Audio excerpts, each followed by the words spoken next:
back to Let's Talk About It. Today we're going to be discussing Black History Month, and we'll start off by our guests introducing themselves. Wait, do we have to introduce ourselves again? Now they should already know! They should already know who we are, that is true. Yeah, today we only have two guests here today. Do not worry, because we will probably revisit this topic at a later date. Mm-hmm. So we will get some other guests to give it their further point of view and some more experiences regarding Black History Month, how it went. There's a lot of events that went on during this month, so we'll get to see a bit of just a little recap towards the end. So why don't we get our guests to introduce themselves? Who wants to go first? Okay, hi everyone, I'm Maddie. I'm a third year music student at Brunel, and I'm also Breast Life Ambassador. Wow. Yeah. It's like you're part of my team, that's so cool. As if you didn't know, but yeah. It's like we're wearing the same uniform. I don't know, like, what gave it away?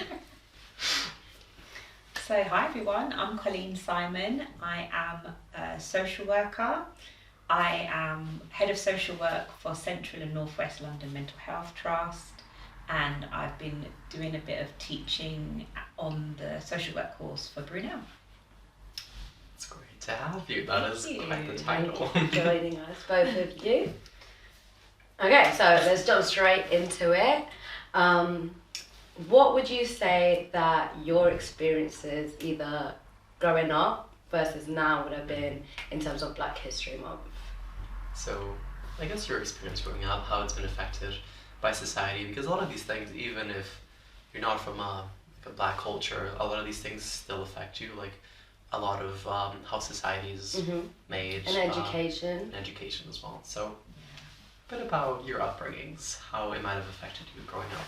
Yeah, so I grew up not far from here in North Hayes, sorry, and it was like a council estate, like plonked in the middle of like rich houses, well not rich houses, but normal houses, and there was like two other Black families on the estate, and yeah, like going to primary school every day, I was racially abused by other children, and I think at school when I grew up in the 80s, you were really encouraged as a Black child to just do sport, do sport.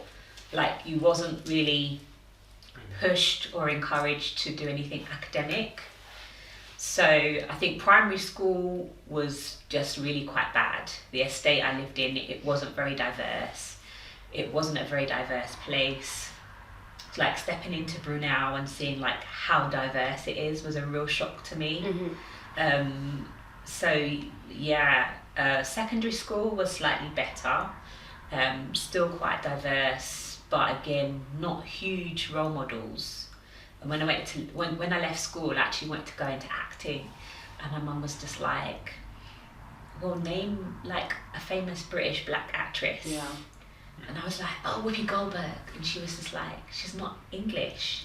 And like watching movies as a child, the Black person was dead in the first 10 minutes of the film. So for me, like, there wasn't anyone to look up to. There weren't any role models. Like school, again, like the Black teachers that were there would like give you a hard time. They were the stricter ones. There wasn't anyone who really like just kind of give you that encouragement. There weren't like the schemes they have now in schools to like encourage people that are like maybe underachieving. The disparities that we know now weren't really known at that time. So I guess like I feel things have moved on a hell of a lot. Like there's more British Black actresses That's true. like making movies, and I feel like schools, they're like I learned about slavery in school. So all my messages about Black people were that we were dehumanized. Yeah. We were slaves. We weren't worth anything unless it was like a sport. It was more about our physical attributes than our intelligence. And although you still get a lot of that now, I feel like it's a lot more subtle. It's a lot more, like the microaggressions. So still present. Yeah, like my role now, I'm the head of social work, and I still get told, oh, you speak really well. like, how are you expecting me to speak? Mm-hmm. You know, fair enough, I've got a brown face, but I was born here, I've got an important job. Yeah. Were you expecting an accent? Were you expecting me to sound stupid? So, you know, I see that things have moved along, but I feel like there's still quite a lot of work to be done. And like my role within the university, within the social work division, like I really want social workers, particularly international students, but also, you know, students that have been born and brought up in this country, to have a positive experience in, you know, social care, in the social work field. But again, like even in the social work profession, huge campaign about let's address, so, you know, racism within social work, within the institutions and organisations that we work in. So there's still quite a lot of work to do, but I see things moving and shifting. I'd like to think that the children that are born in North Hayes today wouldn't have the same experience that I had, like, you know, 30, 40 years later.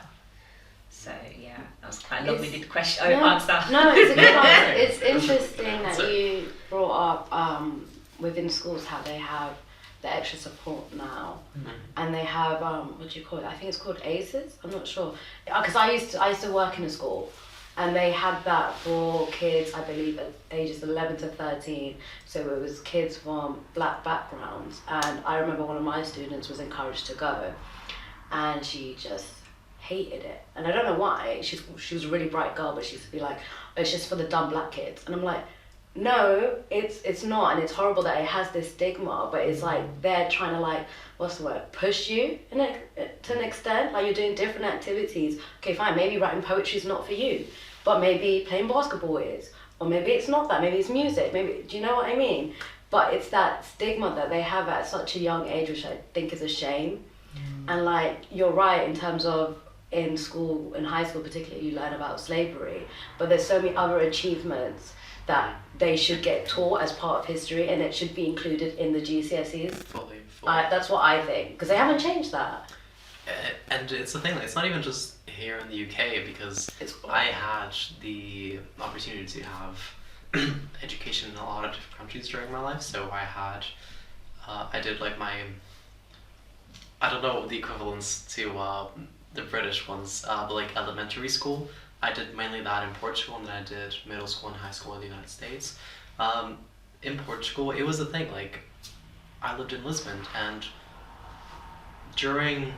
so this was so I did 3rd, 4th, and 5th grade in Portugal, and in the 4th grade, so a year after I started, that's when the first black student got introduced in my school, and it was just kind of a shock to a lot of people. Like, people were just weren't accustomed to seeing, like, someone who just was, like, from a different, like, ethnicity as them, and it was, like, such a massive shock, and there was a lot of bullying and, like, racial aggressions, like, because people, especially kids can be really mean about it, like, a lot of times sometimes it can be malicious, but a lot of times it's just the way your upbringing is done. So a lot of, like, the way, like, your parents talk about these issues, the way your parents refer to these people, and like, then it just reflects on the child ultimately. So I definitely saw a lot of that. And then coming back to the slavery thing in the United States, because that's the biggest thing they talk about in, like, high school and anything middle school in history class.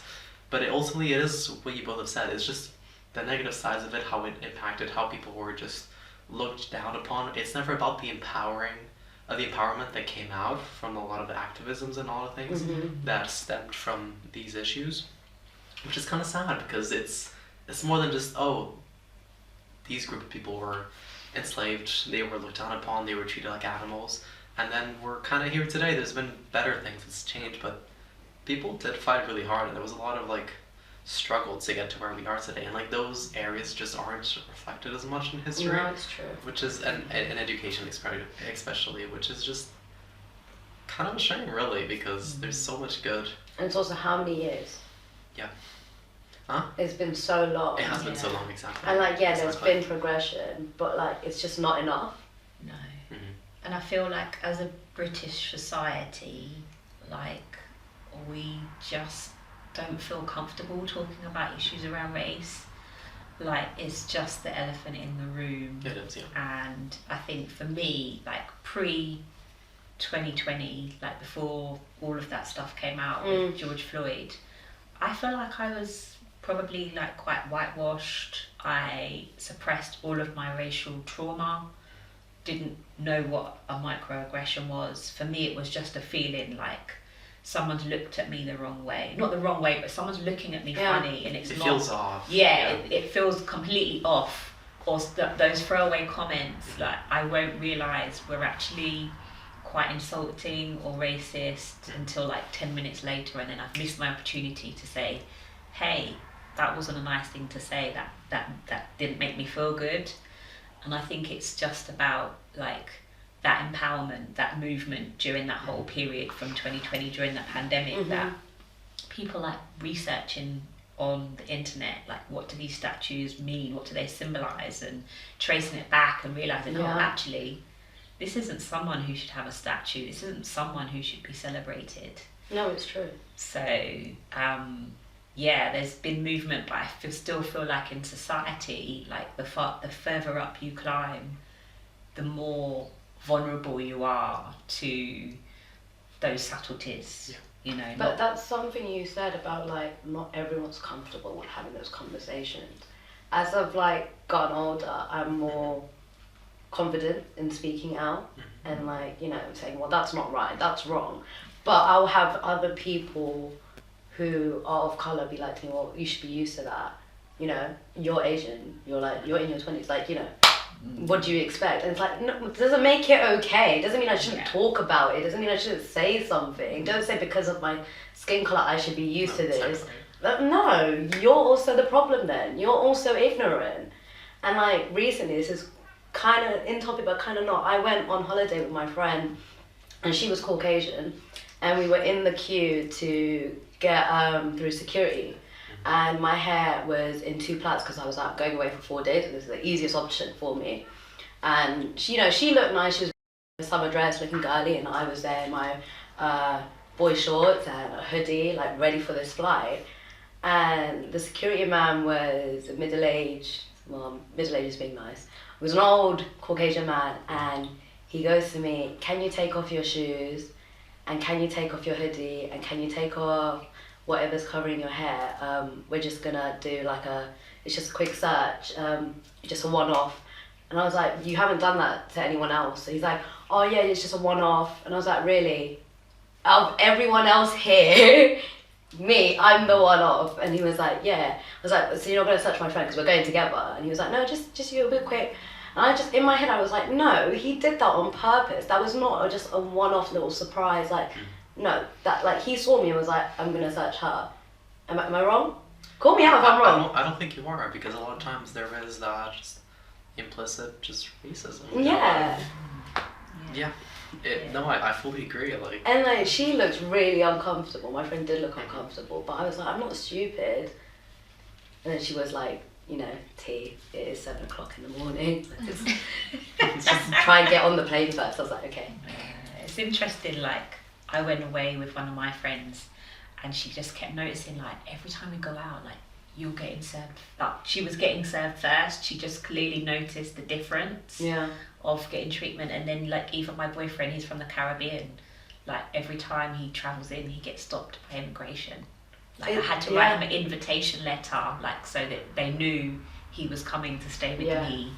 So. When I was in Cyprus, they asked me if they could search my bun. And even on this holiday, at the hotel we were staying at, you would have a band to say you were a guest, and I was with her. And on 2 occasions, security came up to me, and they were like checking that I was staying there, but they didn't ask her. And she was like, "What's going on?" And I was like. But that's the interesting thing, because I think like a theme of just well-being, I feel like it's so important for us to be able to acknowledge and speak about these experiences in a safe place. I don't think it's healthy for us to keep suppressing and not talking about it and just let it pass, and you know, and I feel like that's been a shift. Like my mum's generation, she's mixed race, and I just didn't feel like I could go home and tell her when I was at primary school, I'm being racially abused every day by the kids at school. Like, I just physically couldn't bring myself to tell her. And her thing was like, oh yeah, like the same happened to me, but it was worse. So it was almost like that acceptance, like this is the status quo, just get on with it, work twice as hard. It shouldn't be. Yeah. Do you want to say anything, Maddie? You've been a bit What quiet. about your experience? Yeah, of course. So like I was born and raised in Romania, and yeah, I used to live in a very small city, and yeah, mostly we were white people. There was no black person there. But being around music, I really, really enjoyed black people's voices more than, you know, my race. And they've always been so like, they bring me so much inspiration because they're so different and so powerful in a way that I can't describe. And yeah, and you know, as I grew up, I started going to like traveling to some other cities in Romania, and for example, Bucharest, which is like the capital of Romania, and I started seeing some black people, and it was really interesting for me. But again, as you mentioned, a lot of people could become like racist in a way because they're not really used to seeing black people in like a white country and stuff like this, and some people can become mean about it because they don't know your cultures, they don't know exactly how you guys are, they just judge based on the color of your skin, and that's really bad. Like I think it's just ignorance. they're really ignorant, yeah. And especially in Romania, they're not really mean. They're curious, you know. They look at black people because it's something new to them. But yeah, for example, my grandma, she's always like, oh my god, because she used to come in the UK to like visit my uncle, and she used to play with black people, like they had a few activities and stuff like this, and she loves black people. She's like crazy like about everything that black people do and stuff like this. But unfortunately, a lot of white people judge based on the color of people's skin, and that's really wrong. And unfortunately, yeah, I'm happy that now people started to grow up and kind of, I feel like a lot of people are less ignorant now. They started to realize what's been happening and how damaging it is to some people, and it's traumatizing to be, you know, to go through this. I think also there's still a lot of like anger, because I remember when Definitely, yeah. Black Lives Matter blew up, I think that was around 2020, but they originated Before way that, before yeah, that. yeah, it kind of re-emerged. Yeah. And then people started like doing hashtag All Lives Matter, and it's just, but by saying Black Lives Matter, we're not saying that other lives don't matter, but you need to acknowledge the history of things and what's happening today. There's still a lot of anger and there's still a lot of ignorance, and like I think the only way to fix that and change that is to educate the younger generation, because sometimes it's a lot harder to fix the older generations. Yeah, I think the thing with that is that the statistics speak for themselves.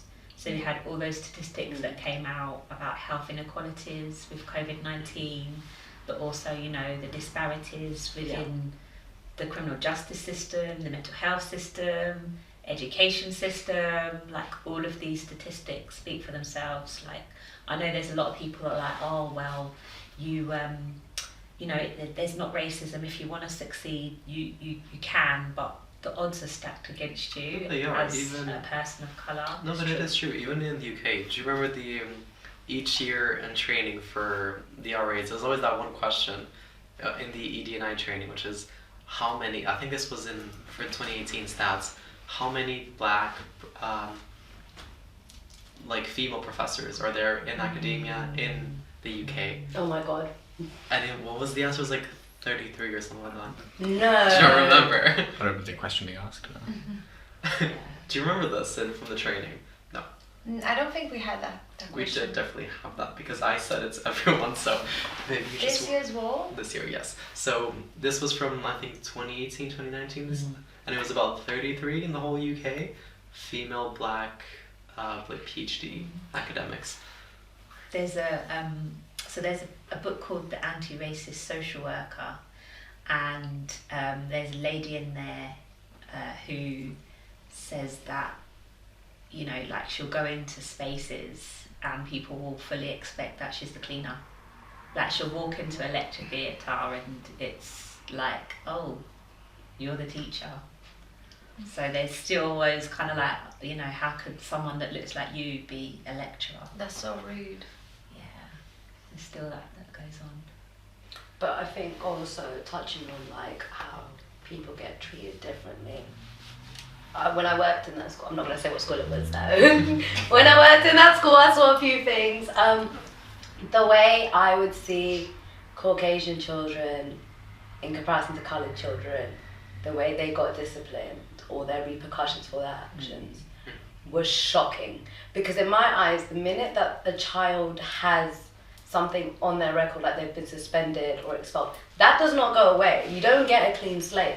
So in my head, I feel like as a teacher or an institute, the last thing you want to do is suspend a child, right? Yeah. Right, because when you start putting up that tally chart and those colleges see or those universities see, like you're already, like it's not doing you any favors, right? But these children would get kicked out or put into like proofs, for example, for stuff that I didn't think deserved it. But at the end of each academic year, we would have a workshop on anti-racism and equality. And I remember we had one meeting and my supervisor, you know, he was sitting at the front and he asked us all what we thought and what we felt and like, you know, to reflect, you know, team meeting, well-being and all that.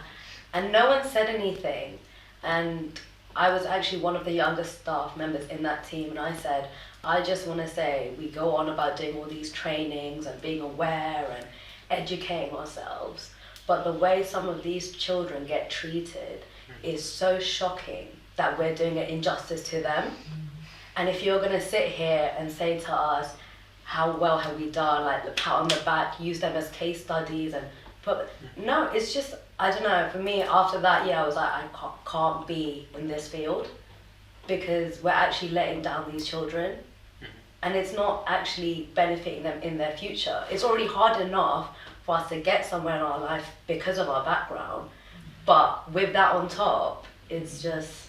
Because I know a lot of these like repeated offenses, like just basically just, it does the kid dirty in the end. And it just demotivates them completely from a lot of times pursuing further education. That is why there is a lot of dropouts. It's because a lot of the conditions I that remember there was a child in year 7 and he was a coloured student and he had special educational needs. We knew that when he came in. He obviously got into fights, whatnot, the last straw was him trying to escape school and climb a fence. And in my head, when I first found out, I was like, that's why you're kicking him out, because he tried to leave. That's the reason. An 11-year-old, by the way, 11 years old. I was like, are you joking me? I'm sorry, I don't think that's a good enough excuse. No, it's not. I feel like with a lot of like the work that I've done, like getting to the heart of the matter sometimes takes a lot longer, and in scenarios like a school, they're just not prepared to put in that extra time to build a rapport with the young person, you know, make that connection and try and see what's underneath all of this. Like there's a really worrying statistic about, so young black boys are like the highest proportion of getting expelled, yet the lowest proportion for getting referrals to CAM services, so mental health services for young people. But then when they get to teenagers, the highest proportion of like stop and search and going into the criminal justice system. So there's this huge gap of any help being offered, any support being offered, and that perpetuating cycle of, you know, not being valued, not being given worth, and then that's kind of, you just become that self-fulfilling prophecy. I'm worthless, I'm not going to amount to nothing, why do I even bother? And that's how the system perpetuates. Yeah, that's how the system perpetuates that cycle of, you know, people not being able to achieve and improve their life chances. I think it's really sad, sorry. I do think it's really I think it's really sad. But I would say, on a positive note, like for the month of October, I really enjoy watching documentaries about, you know, leaders that we spoke about, the documentaries like I watched one recently on Mo Farah and his journey of like basically being trafficked from Somalia by strangers and reconnecting with his family. I thought that was amazing. And, you know, Malcolm X and all of those kind of people that just really kind of rallied and were murdered for wanting to change society. And I always feel really empowered by those sorts of documentaries and just celebrating like great people in sports and in arts, because it's always a struggle as a person of colour to break through that glass ceiling or to become someone who's recognised in their given fields. That just fills me with inspiration that there's so many more role models now for the younger generation to look up to. You know, I know you've got like the reality TV shows, but you've also got, you know, shows like Britain's Got Talent and X Factor, and these are shows that can change people's lives. It's ordinary people. Ordinary people. But also look at the new Doctor Who. Yeah. Oh my god, I can't remember his name and it's so bad. I just remember him from Sex Education. Do you know who I'm talking about? No. Do you know who I'm talking about? Do you know who it is? The name, but I know the We guy. can insert a picture here. But when they announced it, he comes from a black background, but he's also openly gay. So I was like, this is amazing. Yeah. And I remember telling someone about it, like, oh my god, like, this is a big thing. And they made it a big thing and they like put it all over media, and then you still had people like having something negative to say about it being inappropriate. And I'm just like, come on. It's sad in the sense that it's had that backlash, but it's such. It seems silly, but it's such big it's a achievement. very big achievement. Like Doctor Who's such a like heritage, like series. Listen, I grew up watching that. No, I did. And like seeing finally like Yeah. some change, and I think there's like even like I think in that series or in the next one, I think they're even introducing like a trans character as well. Yeah, So really? it's, so it's like it's good to see these things, like these representation, like Definitely. even if it's just small, just by having the character there, like Yeah. people It's can look still- up to it. Like I think it's that intersectionality as well, Yeah. isn't it? Just knowing that, you know, no matter what your sexuality or your background or your class, you know, there are going to be those stereotypes, but you're still going to have someone who's going to speak out, who's going to, you know, be that character that someone can, you know, Look up to, have a role model. I think it's so important. Because then it's very much like, I never imagined myself like achieving what this person could achieve, but seeing them like in this place, like it can really like just fuel a lot of dreams, which is really, really good. And that's what like ultimately like why it's so important to have this. And it's not like, by putting this character in, you're making so other characters don't have a chance, and it's not about that. It is just about. I mean, another example would be like, I don't want to get into politics, No. but Please our new don't. Prime Minister. Yeah, and Rishi. he first brown Prime Minister.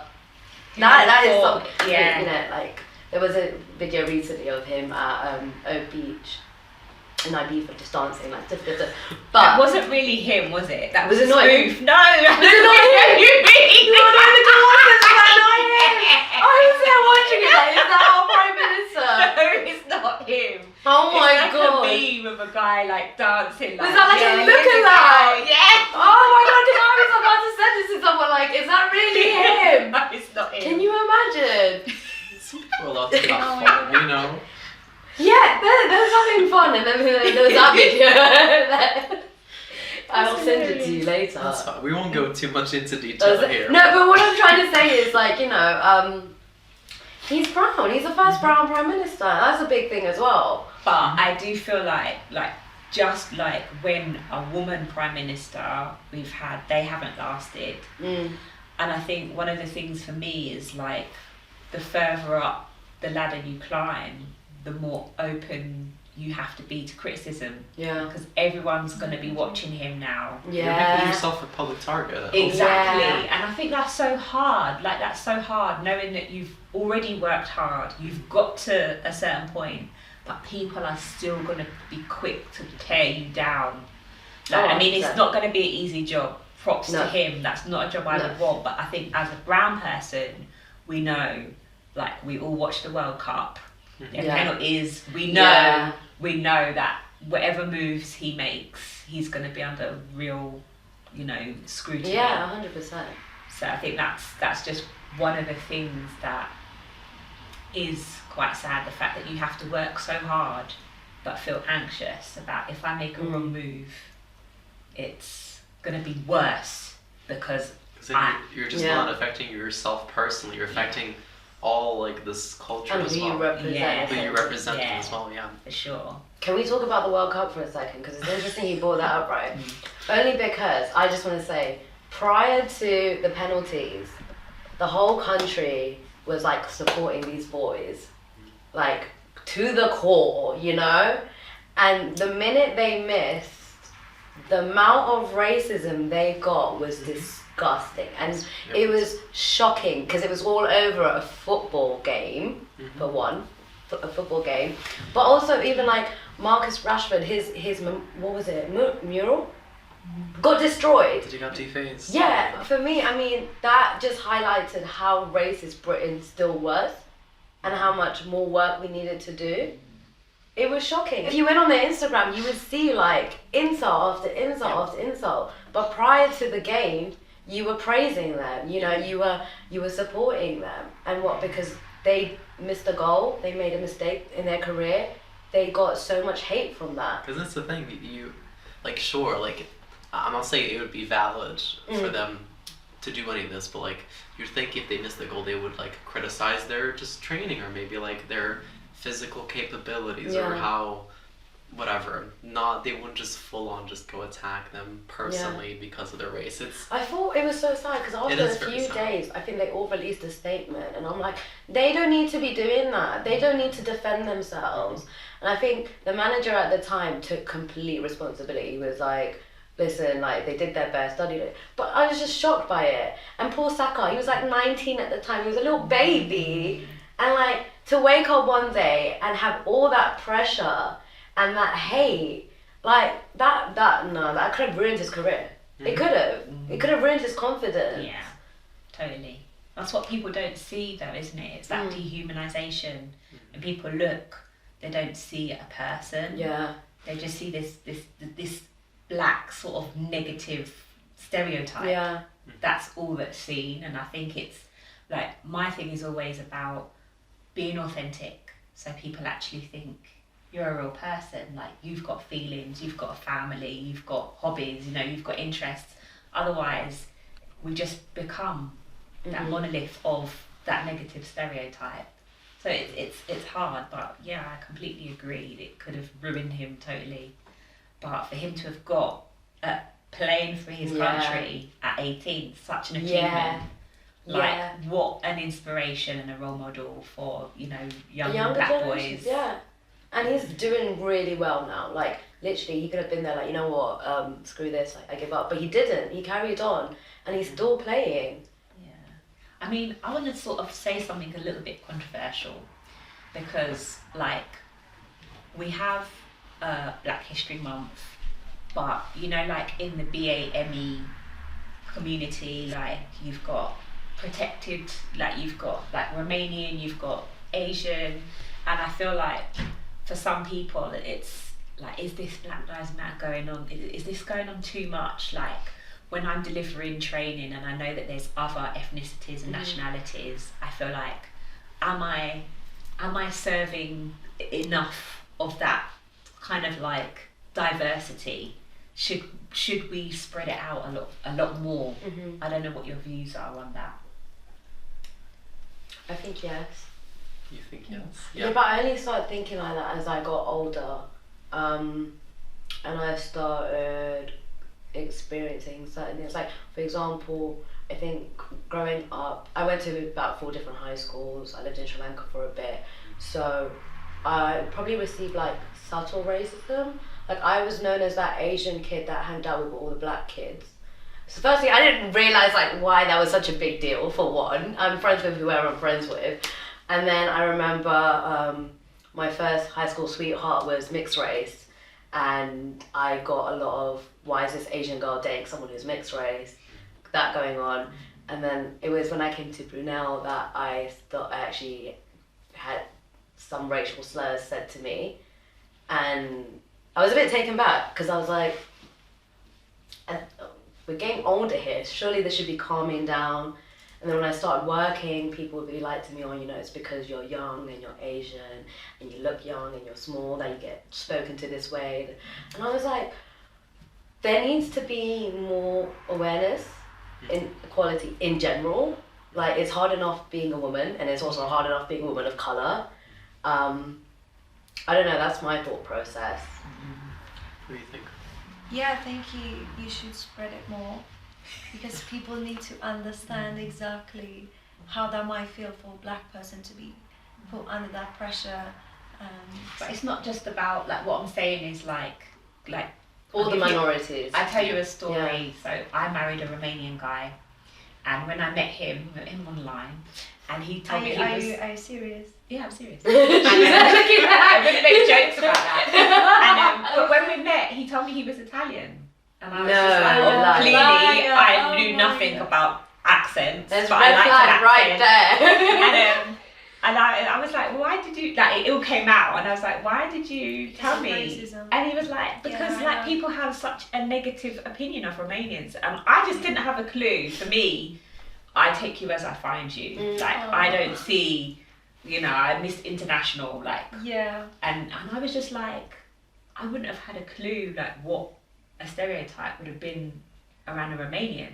Yeah. But I'm guessing for you, when you open your mouth and people hear an accent. Yeah. You're totally right. I had people telling me like, where are you from? You have like this British accent. I'm like, again, as you mentioned, like, why are you waiting for me to be stupid? Or like, what do you expect from me? Like, I'm here, you know, I've been living here for 4 years. Obviously I got an accent. I don't think it's like a very, very strong British accent. It's just like, I don't know. You don't sound British at all. I just have an accent. You have an So, accent. where did you get this accent from? Like, I don't know. I just speaking with people, like. Yeah. And I can get stares as well. And I had friends being told like, oh, you're Romanian, you're gonna steal my wallet now, or something like this. But it's not funny. It's not. You should have been like, if I do, would you be laughing then? Like, if I do steal your wallet, not saying that you should steal, guys. Don't do that. I'm not promoting that. No. But it's that stereotype that, you know, like, because you're Romanian, people are going to think, like, you're a thief or you're a certain way, and it's so not true. Not at all. But it is what it is at the end of the day. No, we gotta move forward. I personally don't accept it. Like, I'm just gonna put people in the places. Like, listen to me. Like, don't say that to me, because me personally, fortunately, I didn't get any racism, anything like this around me. Maybe just looks. But I had girlfriends who had this before, and it's like really annoying. So I remember when I met one of my ex-partner's best friends. He voted for leave, by the way. Voted for leave. And he also thought it was acceptable to say the N-word. And my mind was blown, because my ex-partner was mixed race, but blown. And when he met me, obviously I look very Asian, I'm Asian. He goes to me, "Oi T, can you make Peshwari naan?" And I was like, listen, wrong Asian.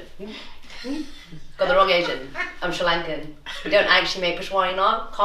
Can't make that, please, sorry. But in my head I was thinking, that's not funny. Yeah. No, like, you've made an assumption. Also, like, get it right. Get it right. It's not that difficult, I don't know. In my head, it's not that difficult. It's not. No, of course. I think for me, like, I haven't had any experiences like this bad, but I can relate it in a small sense as well. So I'm from Portugal, and Portugal, along with some of the southern European countries like Spain, Greece, and Italy, there is a slight like people in more elitist countries, they tend to look a bit down on you. So I do not have a Portuguese accent. I have more of an American accent because of my upbringing.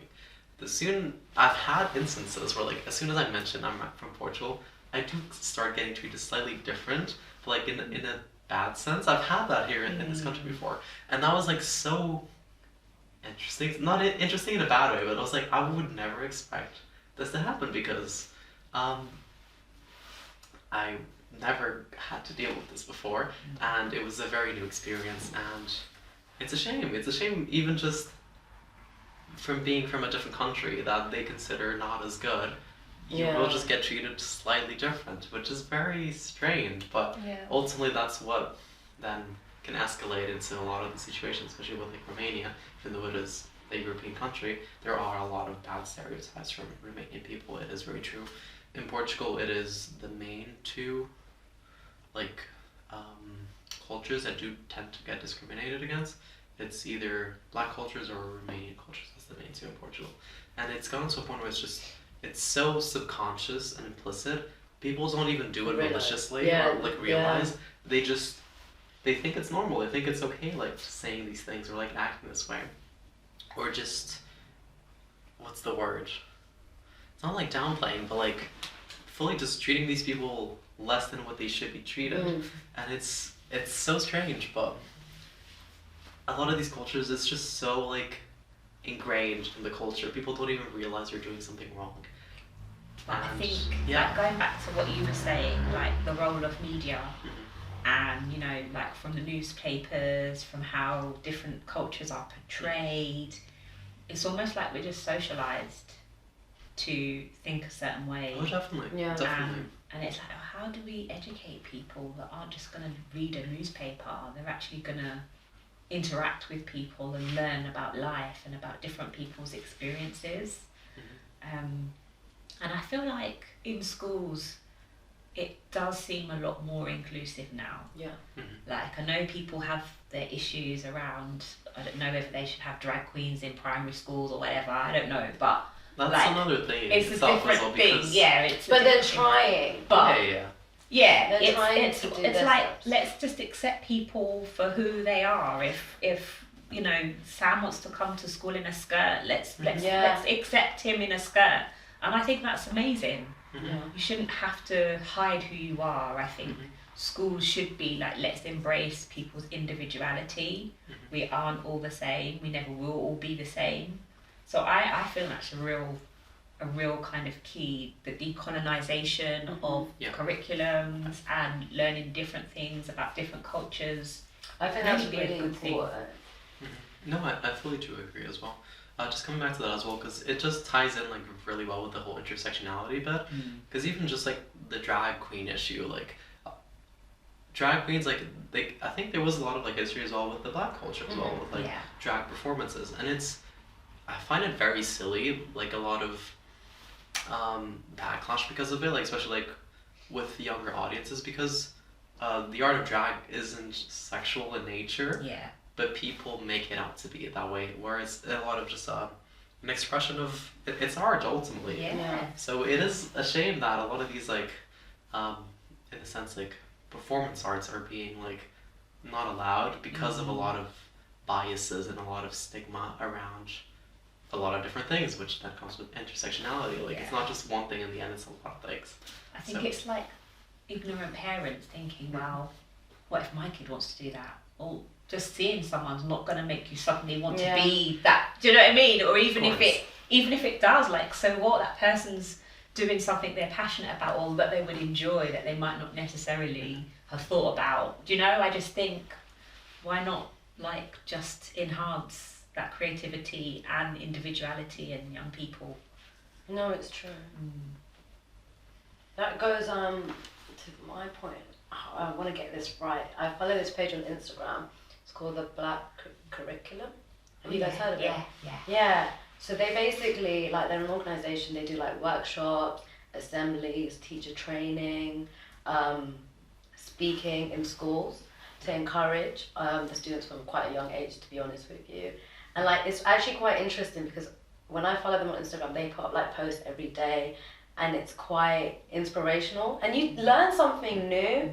Like it's just not the same repeated generic information you get every October. Does that make sense? Yeah. But this whole idea of like, I think personally, not that the Prime Minister's going to take my opinion, but I think they should really scrap like GCSEs, like the curriculum that they teach, and just do something completely new.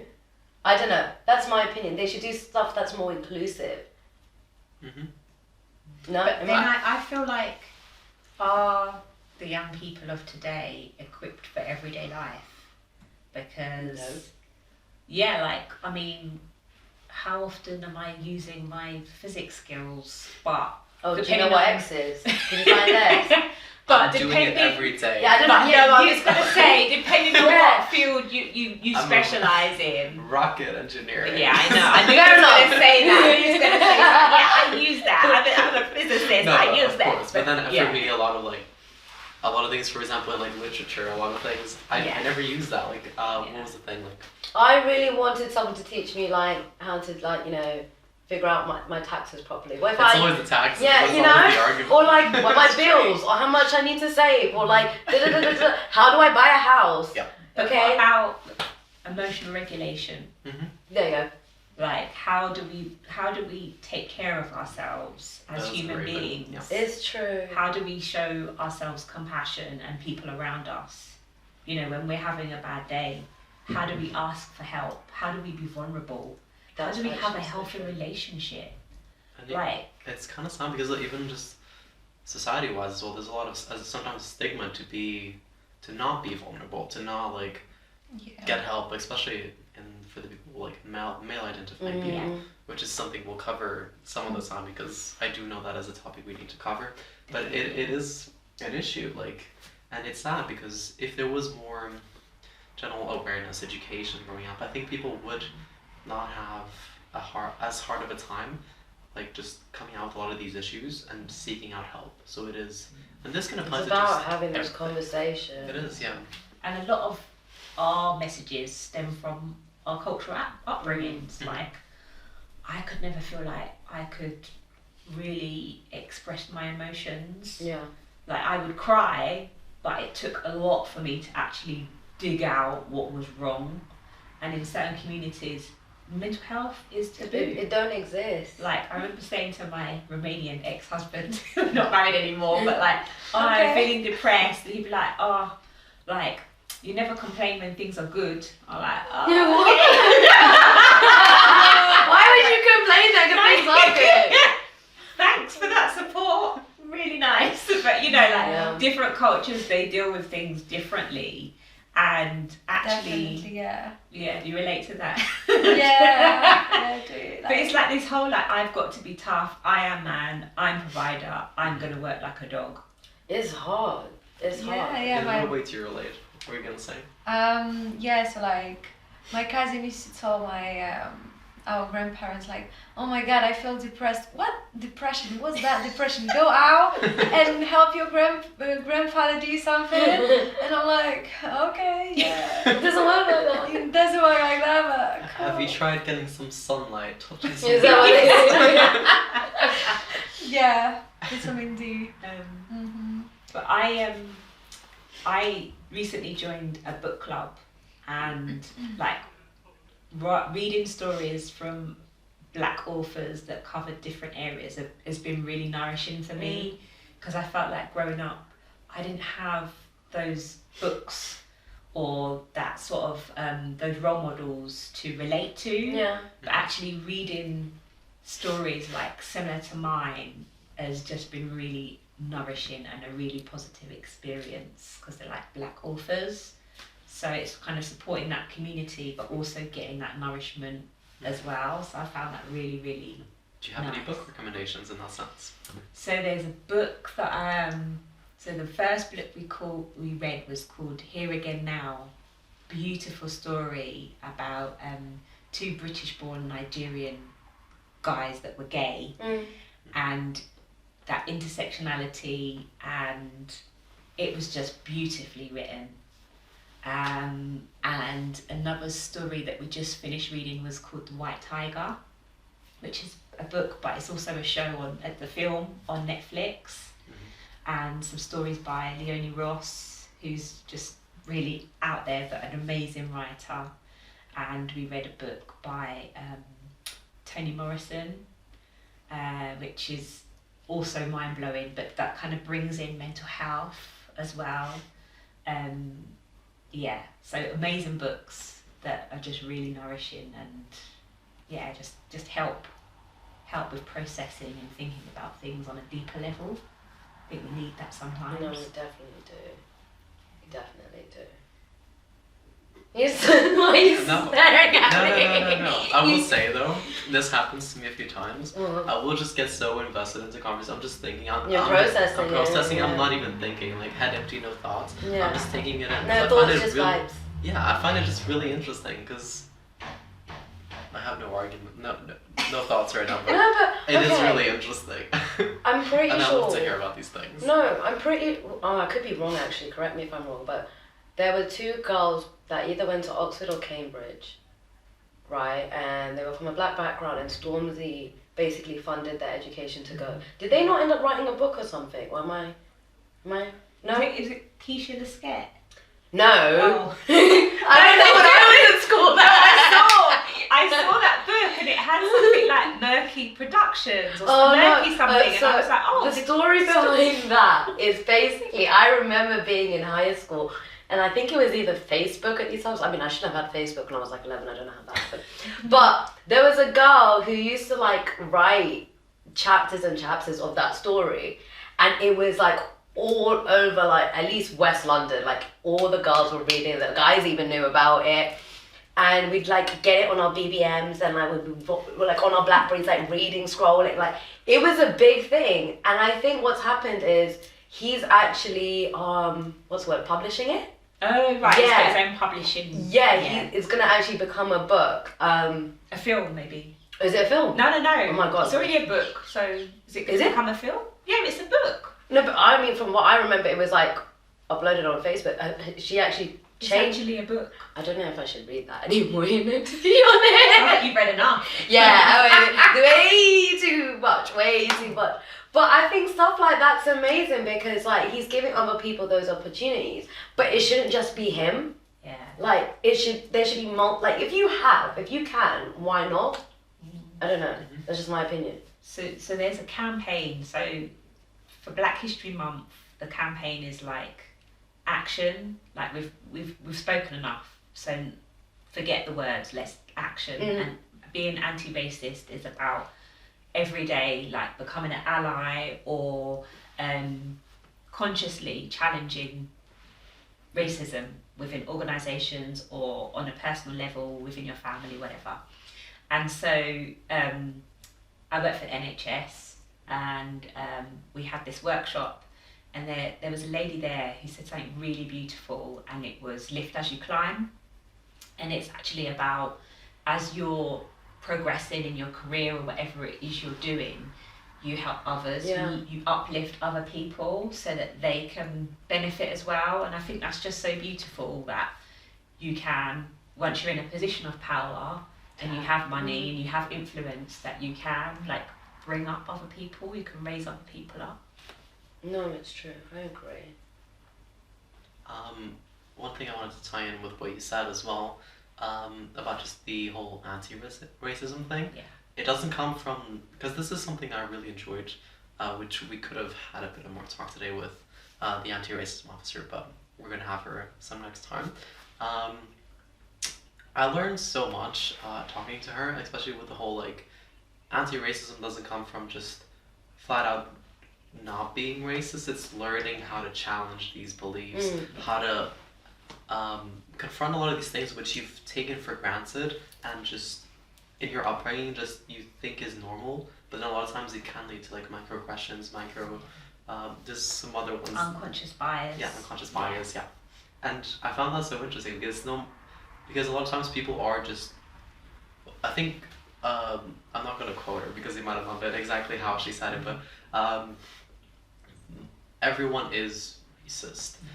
It's just a lot of times anti-racism is just finding a lot of these implicit biases and just working on it. So you are just not disrespecting, being respectful, being an ally towards a lot of these people. And I think it changed my view on things. Because a lot of times you're like, oh no, like I'm having these thoughts, like I'm feeling so bad about this. But a lot of times like it can just be human nature to just, it's a lot of times the curiosity and the, especially when you're introduced to something you haven't been in the past, you're like sometimes uncomfortable with it. So it's not, it just comes back to it, just like learning to accept it, learning to be aware, being informed, challenging a lot of those beliefs. And I think that is really cool, and how it's been moving more towards this instead of just trying to debunk a lot of beliefs, instead of tackling it from an information point of view, just tackling it more in a more proactive point of view in the sense nowadays. Yeah. I think for me, like with the whole unconscious bias, like I agree with you, but I feel like you've got to have that self-awareness as well. Like something happens to me when I feel like I'm being manipulated, like something just feels wrong, like, you know, and I just feel like implicitly, do we all have that gut feeling, I'm making an assumption here and it's a wrong assumption and I want to challenge it, therefore instead of being scared or afraid, I'm going to be curious, and I'm going to be curious with love and not hate. And I think it has to come from a good place, if that makes sense. Otherwise it's always like, oh, I'm going to be scared of that black man when I cross the road because he could attack me, or I'm not going to sit next to that Romanian because she might steal my purse.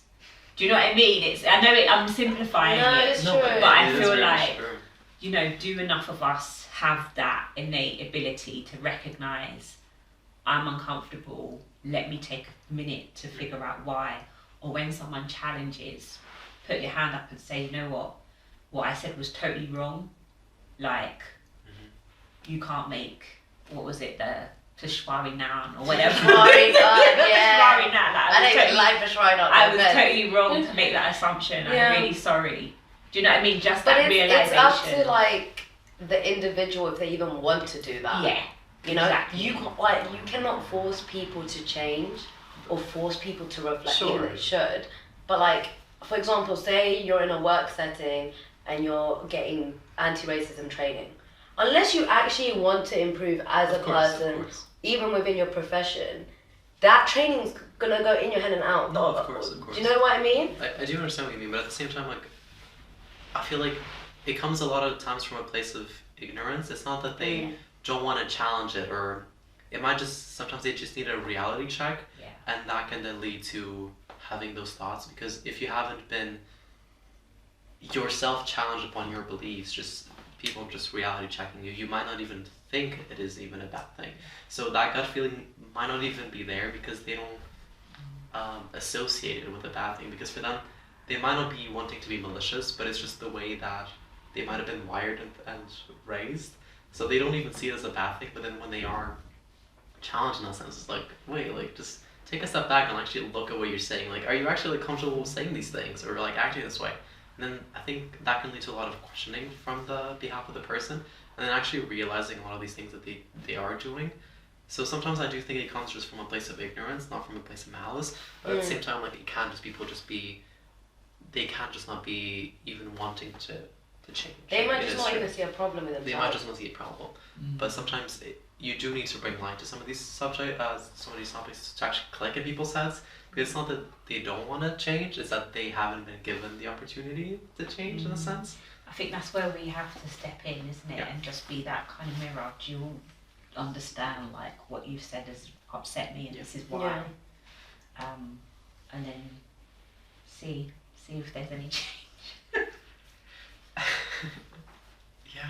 I don't know, it's crazy to me because I feel like London's so multicultural, but I mean, if you still get racism here, imagine like the further up north you go. It is a thing, but yeah. Thoughts about Brunei? Do we think, as in us here, do we think it's an inclusive university? And do we think there's been good measures in place and a good safety net for a lot of these things from personal experience here at university? Both from, I guess, an academic point of view and from a student point of view and even a workplace point of view, because we do work here at the university as well. Thoughts on this? I mean, I could say, from my point of view, the social work teaching department is really quite diverse. I feel welcomed, I've been given opportunities, and yeah, obviously when I look around at the people here, I'm like, wow, this is really diverse. This is really diverse. Obviously, from a student point of view, I don't know, but like I feel at home. Like I feel like I could take a job here and really make a difference. So yeah, being here for Black History Month, being invited, that tells me that Brunel's open to having these conversations. They're an inclusive university that will challenge and talk, and I've been asked to do an event for Black History Month, and I've chosen to do it on Black leadership because I want to impart some knowledge to prevent others from making the same mistakes, but also give hope, be a role model, but also talk about some of the challenges and how to overcome those challenges. So that thing about kind of self-care, us being really hard on ourselves, because I want to be the first one to criticize me before someone says, oh, you've done a really bad job. Like, I want to say, I know I've done a bad job, I'm going to do it better next time. Like, it's being that person and having that resilience as well. But yeah, that's all I'll say about, my experience with Brunel so far. To my point of view, I think it's like really diverse. I believe there's a lot of diversity, like a lot of international students, and we have lots of opportunities here, lots of support, and I enjoy that. I think diversity is really important then. It's really inclusive, and I hope that everyone feels welcome here as I do. Yeah, that's my point of view on this. No, I agree with you, because I feel like we also have different societies as well, different social Yeah, that's really very interesting. encouraging. Yeah. In terms of academics, like I don't know, in terms of like what course you take, if they could improve that. Obviously, there could be some improvements, like you Such can. as? I don't know, but like every time you can improve something. Every step that you take can be improved. Every project that you create can be better. Yeah. But exactly. I agree. I do agree, because I think in one of our lectures last week, we were having a lecture on like criticizing evidence in social work. Right, I'm not going to go into it because I just about understand it myself. But one student put their hand up and said to a lecturer, is it just me, but are most of these theorists or these academics white, Caucasian, middle-aged men? And they're like, yeah. I was like, so something's missing, Us, as in like us referring to like amazing women that could have done studies or theories. I don't know, stuff like that. Diversity. Yeah, I think. yeah. I mean, yeah. That's about the decolonisation of the curriculum, isn't it? Yeah. Like everything's through this white Western lens, when actually we should have the opportunity to learn different perspectives. It's true. Honestly. What do you think, Joe? What do I think? I think, I do think Brunel as a university, especially the student base, the student population here is quite diverse. It's one of the most diverse universities I've been to. Yeah. And the fact that there's so much support, especially like for the societies and cultures, there's so many different cultural societies, and the university, they do work with them a lot, they collaborate with them a lot to do a lot of events. So I know right now for Black History Month, I think the ACS Society, they're doing a lot of, I think it's either workshops or some performances that they're doing with for the university in celebration of Black History Month. And I do know this is a thing that does happen throughout the year, so there is a lot of collaboration with students and to show off a lot of these things. I I do know there are a lot of just inherent policies at university as well, and to the amount like just very detailed, which I haven't found in a lot of other universities, I think. So there is, in a sense, I feel like a bit of a safety net as well, and there is a zero tolerance against a lot of these things. So if you do see someone being harassed or any violent attitudes towards them, you can report it either anonymously or just making a formal complaint, and the university does not tolerate it ultimately. Security will get involved. They are trained to help with a lot of these things. You just have to ultimately reach out to them. And it's something I haven't noticed in other places. Like it is, I know as of recently there has been a lot of, they have been really trying to just be as supportive towards a lot of these communities. I think at Brunel, it was like 60 or 70% of the students are from the BAME community. So it's it's a majority ultimately. So you should be accommodating for all these people, making sure everyone is feeling supported. And I do think it is the case. I know none of the clubs, societies, or any like of those extracurricular courses, and even just a lot of the support, even like from well-being, they are very inclusive. They do obviously they don't discriminate, but it is a big mission for a lot of these not organizations, like clubs, societies, and departments, to try to include as much, to be as open to anyone to like frequent these activities. So it's something I've really enjoyed here at Brunel. What I would like for Brunel to improve. That was the next question. Don't kill me. But their counselling services, there needs to be more diversity in terms of that. In what sense? More female therapists, more coloured female therapists. When I had therapy during my undergraduate, I got given 3 Caucasian male middle-aged therapists. And to be honest, I got 3 because I would sit with one and would be there in silence for an hour because I'm not telling you my problems. And then I'd ask for another therapist and it'll happen again and again. And I'm just like, well, it's not really working here, is it? No, but I understand that, because sometimes like you need to feel you need to feel like you're able to relate to this person, or they can relate to you, so you can actually feel heard. And so I definitely do understand. I think as of recently there has been more diversity in a lot of these roles. But this was about, oh my god, the 6 years ago. Yeah, so that's fine. But I think as of recently it has been much better in that sense, for sure. Yeah. But that is important because students do need to feel like they can relate to the people who are giving them help. Yeah. Otherwise, it's hard to break a lot of what's the word? It's hard to build a rapport. It's hard to build a rapport. It's hard to break some of the cultural barriers. Barriers. That's it. That's the word. Yeah. What would you two say that you'd like to see Brunel change, perhaps? Where could it improve? What a controversial question. I don't know. A few things actually.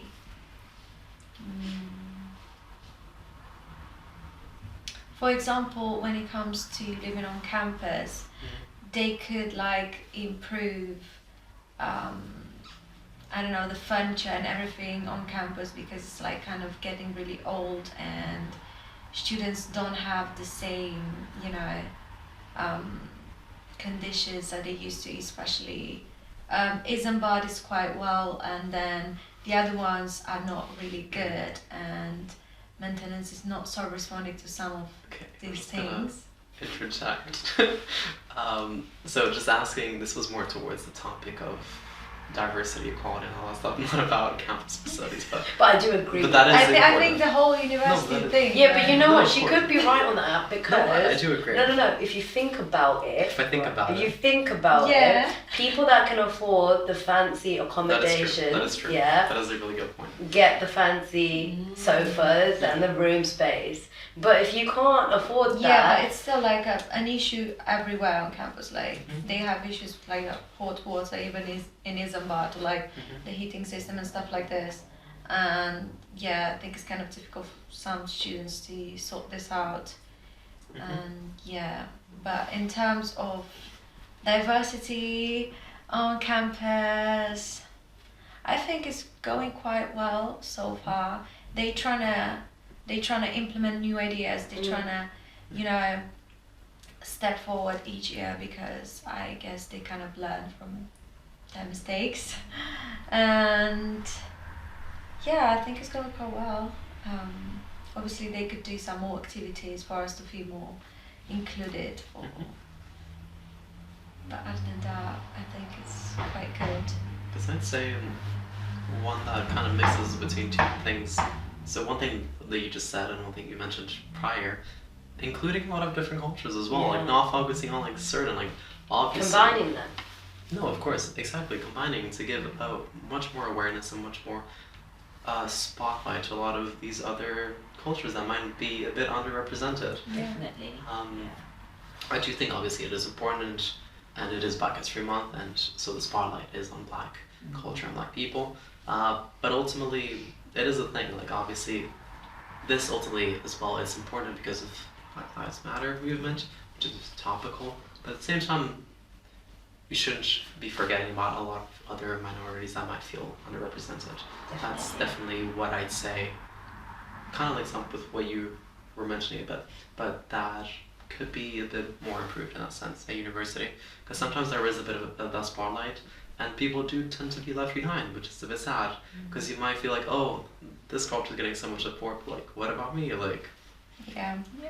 It could be like a Romanian day, like where we get to eat Romanian food or Sri Lankan food, or do you know what I mean? It's like, let's embrace all cultures, because food options. Yeah, considering it's such a diverse, you know, you've got like Subway and you know, what about getting some like local source like market stalls for like people, you know, where people are homesick, what connects them is eating their food, you know, that makes you feel at home. Like, That's so true. Yeah.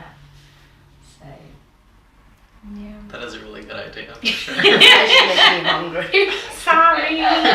But yeah, you know. Because people tend to like spend time in their societies, like for example Romanian society and stuff like this. So that's why I feel like it would be good to have this sort of activities, like you mentioned. So yeah. That is a really good idea, for sure. I do really agree. Take it up. Take Do something, will you? I'd say, because I think we are running a bit out of time, final thoughts, closing thoughts. Anything that you might want to add or just say, maybe something you want to say again that you might have mentioned earlier that you think would be important to just say again, or just closing thoughts about this whole topic today. I don't know. I'll end with a story. Sure. So when my dreams were crashed about becoming an actress, I decided I was going to become a social worker. And this was like in the late 90s. And so you couldn't get on a social work course very easily as an 18-year-old, because it was more focused at mature students that were like 21 and above. So I only got into a university that was in Plymouth. So I had no idea where Plymouth was. Never been there, never been out of London really at that point. I think I'd been on one family holiday. So I'd taken the day off. I was working in Woolworths as a Saturday girl. Took the day off, took the train for 4 hours to Plymouth for my interview. And lo and behold, got an offer. So I was like, oh, I'm going to live in Plymouth. And in 1999, it was really not diverse at all. So I was a bit apprehensive, but I went, I'd done my social work course, but I just remember like that first day just walking up and down the high street and people staring at me because I didn't look like everyone else. And I remember this one day being there, I can't remember when it was, but like when you see another person that looks like you kind of like want to make friends with them. So I remember running up to this girl on the high street and I was like, hi, I recognise you, like I actually thought I knew her. And she was like, yeah, you've probably seen me on the TV. She was like, I'm on EastEnders, but I'm in the theatre around the corner. My heart sank. I made a friend, and she was literally someone from the TV. But yeah, that's just a little story to add some light. But you know, it was a good experience, and yeah, I'm glad things are changing in universities, honestly. So yeah, that's it really from me. Thank you. Thank you so much. That was a really good story. Maybe that's how we should start ending. Like a final story. Final story. What about you, Maddie? Closing thoughts. I'd just say, before judging someone, think about how much it would hurt if person was you being judged, and you know, before making assumptions about a person, try to read something about their culture to kind of understand what's happening there, or like, you know, their habits, their traditions, because I think it's really beautiful to kind of get to know some other people's cultures. I agree. It is really beautiful, and that is a really nice and strong message as well. Closing thoughts. I think we should just try to do better each day. Mm-hmm. That's it. Just try to do better for yourself each day. Be a better human being. My closing thoughts is kind of very similar to a lot of these stories. It is just learning a bit about, because it's so fun to learn about new different cultures, and it's a shame to like seclude yourself from it and not get to experience. And by putting yourself in a box, you're missing out. In a box, you're missing out. At the same time, by not addressing some issues that you might be having, so some of the behaviors or ways you're speaking or some things you're saying, you are just pushing people away, and you're not being able to experience all these amazing people, nice cultures, and it's a shame. And obviously, you're making them feel bad. So we can definitely work on that, like injustice to others as well as yourself. Exactly. Exactly. Nice. Nice. I think we'll wrap up here. Thank you so much for you two, and sorry, Maddie, for being thrown into it, but I think you were amazing. Thank you so much for having me. Thank you so much. No worries. Got to share my Romanian story. I couldn't believe it was like true.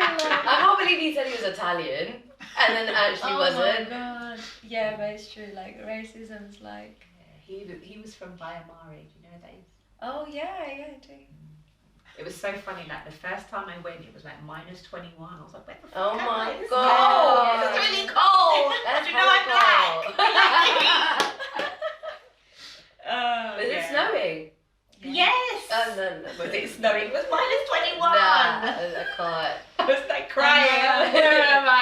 It used to be like that, but now the climate change is like so different. It used to be like, you know, winter was like literally winter. Like, you know, a lot of snow, a lot of happiness, a lot of happiness. It was a vibe. It was a vibe. It was snowing, you know, Christmas around, New Year's Eve. I'm always cold constantly. Yeah, so me like, too. so to be in the snow, like the worst nightmare. I get you 100%, but that's because you're not used to the weather. But Nah. us, Yeah, born and bred here. Born and bred here. Born and bred. I hate it. I hate it. Do you like the snow? I love the snow. Oh my god. I hate the heat. Like, Oh no. I love me some cold weather. I have like any excuse to catch a tan. I will not pay for a flight if I'm going to a cold country. I will do it. maybe just for one day it's fun, but then, you know, it's not fun anymore because it's cold. But You yeah. can build a snowman, you know. But, All of your countries. All of them. All of them. I actually still need to go to Portugal. I went to Afro Nation this Did year. you? It was I really amazing. And that wanted part to of go. Portugal, so beautiful. Really, really nice. I really wanted to go. But I think it was like tickets were 2 years ago, no? No. Because of COVID. Well, I got tickets. Oh, this was okay. last year. Maybe next year once I finish my masters. Yeah. Okay. It's nice. We'll wrap up here.